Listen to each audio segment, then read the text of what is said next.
Hi friends, எல்லோரும் எப்படி இருக்கீங்க? பேக் வீடியோ போட்டு நிறைய நாள் ஆச்சு. நிறைய பேர் கேட்டிருந்தீங்க. 5 bag biscuit nut bag, lunch bag size. Colour combination எப்படி இருக்குன்னு சொல்லுங்கள்.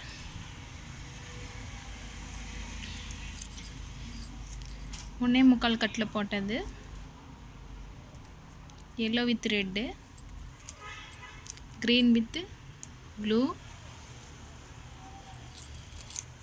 எல்லாம் ஒரே மாடலில் சாம்பிளுக்கு கேட்டிருக்காங்க. பிஸ்கெட் நட் பேக்கு இந்த மாதிரி உங்களுக்கும் வேணும்னா சொல்லுங்கள். நாங்கள் ஆர்டர் பண்ணால் கொரியர் பண்ணி விட்டுருவோம். நிறைய பேர் கால் பண்ணி பேக் வர வீடியோ போடுங்க அப்படின்னு சொல்கிறீங்க. போடுறோம். பேக் வேணுன்னா கால் பண்ணுங்கள். கால் பண்ணி எடுக்கலைன்னா நீங்கள் வாட்ஸ்அப்பில் மெசேஜ் பண்ணிடுங்க. நான் டைம் இருக்கும்போது பார்த்து உங்களுக்கு ரெஸ்பான்ஸ் பண்ணுறேன். பாய், தேங்க்யூ.